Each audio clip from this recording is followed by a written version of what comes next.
See what else he's got. That almost looks like AI generated.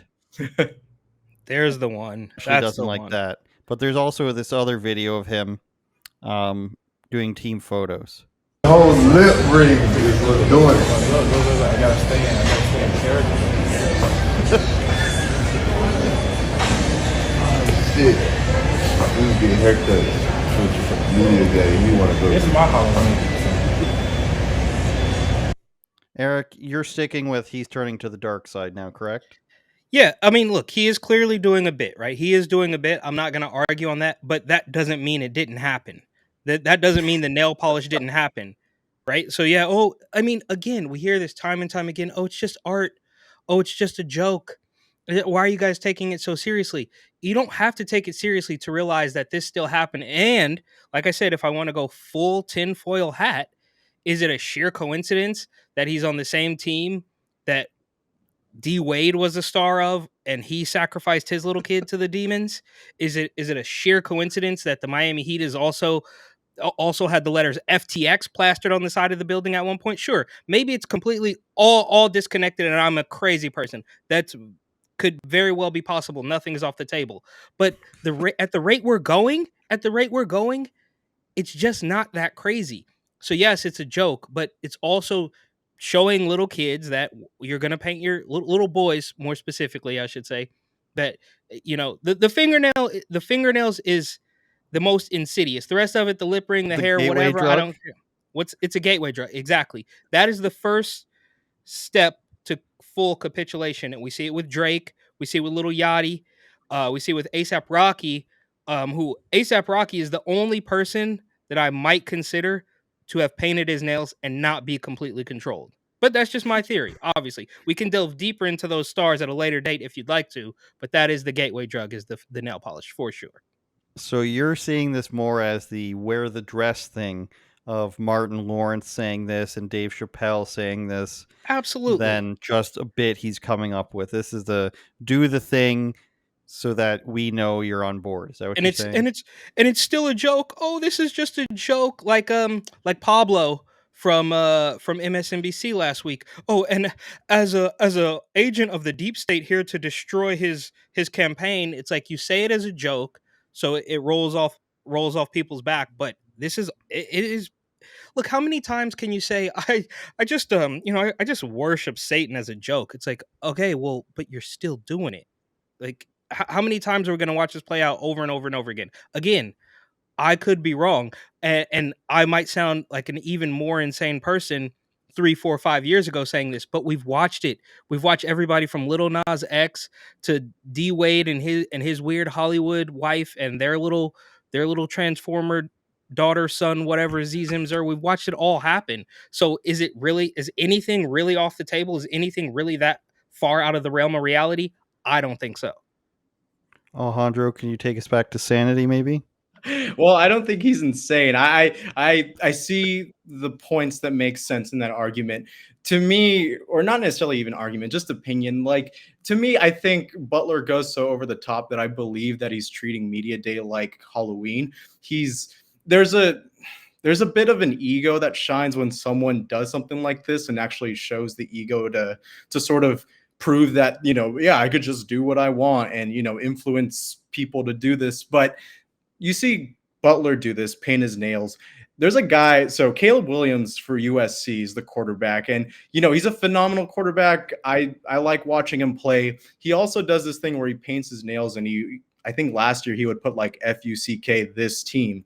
To me, that shows a bit of an ego where he's actually taking himself seriously and saying, yeah, like I should just do this and not really understand the influence that it has. Whereas Butler, again, I think he's like so over the top and so comical that I I truly believe it's like a little bit of a shtick. And when it comes to just like whether, let's say, like the underlying question of is Butler doing this and is this like overly feminine of Butler? If he's truly dating Shakira, or if those Rachel Nichols rumors are true, I gotta give him some game, man. Like that's I don't think I can put up those stats, to be honest. He Take that, Eric. No, look, I want to say about this quarterback guy. I I will say that sort of thing does kind of go back many decades, right? Like kind of intimidating the opposite team. Again, I never played football, but I think I've heard of guys, sort of like getting in the minds of other people. And there, look, we can go all the way back to like Dennis Rodman, but at that point, he was just doing his own thing. Now we see a pattern of weirdo feminization over and over and over again. And look, no, would I still want Jimmy Butler on my team? Probably. If I'm the manager, if I'm the coach, if I'm the owner, sure, probably still want this guy on my team. But my point is, along with everything else, nothing is off the table. It just wouldn't. Let me put it that way. It wouldn't surprise me if in 6 to 8 months, maybe a year, Jimmy Butler is doing some. He's dipping his toes in, like the gateway drug. Like I said. Patreon.com/UOPod is where you can find our bonus podcast every week, especially when we're banned off YouTube. A few minutes into the podcast today, we got demonetized for the 95th show in a row. It's probably 100 and whatever episode we're on now, 120th episode in a row. You can go to patreon.com/UOPod and get a bonus podcast every week. These are basement low Canadian prices. So if you translate into US dollars, you're saving lots of money. You could help us become Joe Rogan.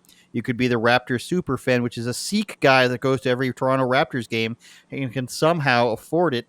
Or you could pay us to become an authorized person. They all come with perks. That's patreon.com/UOPod. Look at us. I'm wearing a toque. You don't get that in the normal episode. We call it a toque up here, Eric. Not even a beanie. We have made up words in Canada. Yeah, so the point that I'll actually agree with is when you highlighted Dwayne Wade, because dude, when I was following the Heatles, and even before that, when he won in like 2006, Dwayne Wade never really struck me as the type of guy to be who he is after retirement, where he's like pretty hard left on some issues. Like in that sort of scenario, I would say, okay, maybe I don't see the full picture with Jimmy Butler. But again, it's so over the top. Like the Good Charlotte look is just so insane that I think it's truly a costume. And yeah, like you're saying, it is part of a current sort of trend in society where, yeah, like Young Thug is out in a bridal dress, but hey, it turns out, he's done some bad stuff. So maybe we shouldn't necessarily follow that influence. So I will say, yeah, it is a bit of a trend that, if we don't sort of mitigate that, it could be an issue. But in Butler's case, he always seems like he's playing some kind of joke or something. Like he seems more down to earth than a lot of these guys who paint their nails do to me. But again, I hope I'm not wrong like I was with Dwayne Wade. That was truly a falling off, in my opinion. But also Dwayne Wade, think about how quickly maybe quickly is not the word. That was a long time ago, right? If you talk about the Heatles, the Big Three or whatever, which was like 2009, or that was a long time ago. Mm-hmm. But I don't think this type of thing was not even, I mean, it just happened a little bit too quickly for my liking. So I don't think we were seeing this at all back in the LeBron, Bosh, D Wade era. But something happened between, I don't even know when he retired, 13 or 14 or whenever it was. Something happened there when he shacked up with this Hollywood woman, and in what seemed like the blink of an eye, next thing you know, he's changing his son, who probably right now would be dunking on somebody, but instead is pretending to be a woman and partying at Fashion Week in Paris. Like something changed in, I don't know, I guess a decade or so, where everything's upside down now. Maybe that's truly the X factor. I mean, again, Swift with Kelsey, Gabrielle Union with Dwayne Wade. I hate to do it, as I always do, but I got to blame the women, man. You gotta. I just want to know if you guys remembered. I don't have a sexist bone in my body here. If you guys remember this guy named Yunel Escobar getting suspended for having this on his eye black, the Alejandro probably speaks Spanish. I'd say that's a fair saying. That's pretty funny. Like if it's the same thing to me as Caleb Williams, like that. I think that's pretty funny translating that. Turn it up, Jordan.